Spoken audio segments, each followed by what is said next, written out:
as we transition from the Biden era to the Trump era again, you are going to see a lot of CEOs, a lot of businesses, and a lot of big conglomerates tell you how they really feel.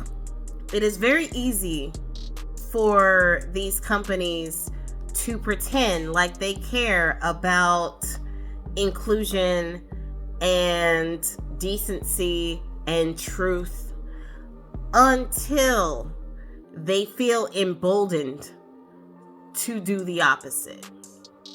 We are seeing that with Walmart in rolling back its DEI programs that benefit women of all colors, Black people, LGBT people, people with disabilities, Latino people, Asian people.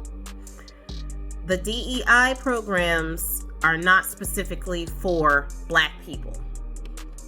They're for people that are not rich, white, male Christian. That's what they're for. But then you have the companies that are in charge of the distribution of information. And they are now making changes that will fit more to the rhetoric of the Trump administration. No more fact-checking as you're used to seeing it on Facebook, Instagram, and Threads. So here's what this is about. CEO Mark Zuckerberg says Meta will replace third-party fact-checkers with something they call a community notes model, kind of similar to the one used by Elon Musk on his platform X. Zuckerberg calling the move a return to free expression. So let's go live to CBS News Money Watch correspondent Kelly O'Grady. Okay, Kelly, what can you tell us about all of this? This is a change. It's a big change, Reed. I mean, this program was put into place back in 2016, so they're getting rid of third-party fact checkers. No one's getting laid off here. Content moderation is not going away entirely, but this was, sort of the group of third-party folks. They're moving away from that, and they're really putting the onus now on the users to identify what content needs more context, what content is more nuanced, needs another point of view. I will note they are, as I said, not getting rid of content moderation. They're going to be really focused on removing illegal content, pornographic content, things like that there's always that concern around safety. But they are moving more towards that community notes piece that you see on X. And I just want to highlight two quotes for you from the press release. I'll read them out to you. Meta said, quote, "We've seen this approach work on X, where they empower their community to decide when posts are potentially misleading and need more context." And then another quote for you, Reed, where Meta said, quote, "Just like they do on X, community notes will require agreement between people with a range of perspectives to help prevent biased ratings." And, in the announcement, Zuckerberg came out and said, hey, this has been too biased for too long. And I think it was very interesting that they highlighted the fact that X is doing this in their post. I mean, that's a competitor for them. But Reed, you sort of zoom out more broadly. This is a change that Meta's making. It's going to be a big one. But we have seen a lot of tech companies start to make changes with the new administration coming in. So certainly likely not to be the last. Because they know that they can. They know that with the House, the Senate, and the judiciary, nobody is going to touch them.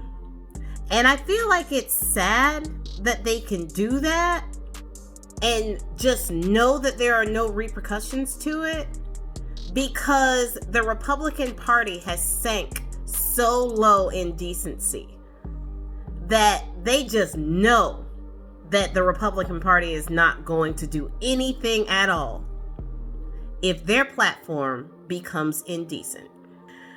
What I'm talking about is Mark Zuckerberg. He did a press conference the other day talking about how he was going to eliminate fact-checking on Meta and Instagram. Basically, picture Twitter, being the cesspool of information that it is. And Mark Zuckerberg was like, you know what? I think that's a great idea. I think I want that.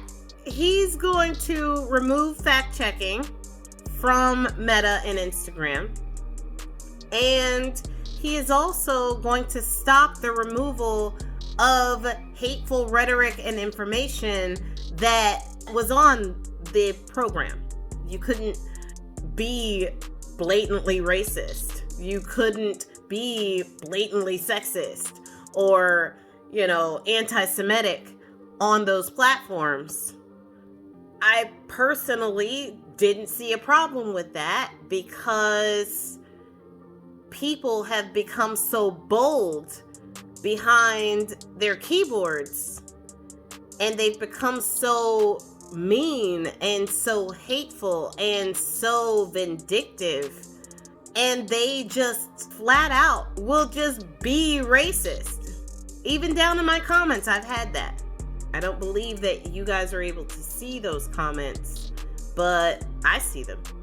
Whether I read them, that's another thing. Anyway, so that's what Mark Zuckerberg is going to do. So it's going to be very difficult for people who are already very easily tricked, who voted for Trump because of his economy, who believe anything that they're told or anything that they see on social media. They are so easily tricked because they don't fact check the things that they hear. So they can hear something and they don't fact check it. They just believe it is truth. Space lasers are creating storms. FEMA wasn't helping at all with the hurricane in North Carolina. They were just sitting there, not doing nothing. People believe those things and they vote based on that, or they react, start sending death threats or something. Why is the right always sending death threats? Like, y'all supposed to be Christians. Y'all supposed to be like family values people. You brand yourself very well at being the people of decent, sound body and mind.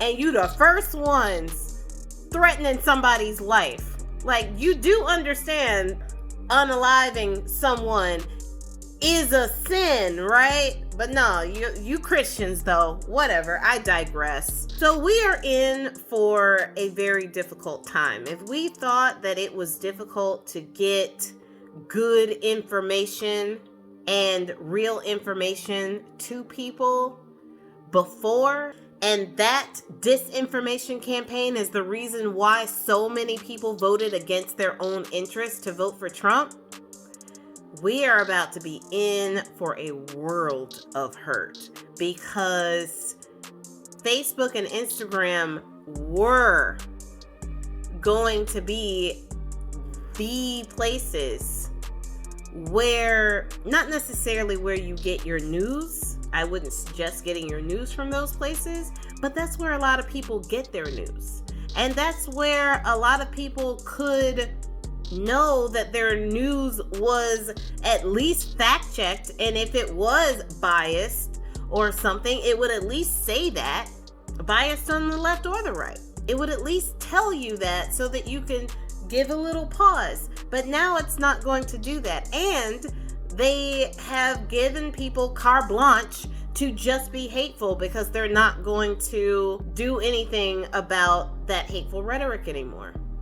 This is a bad decision that is going to have life-altering repercussions for a lot of people.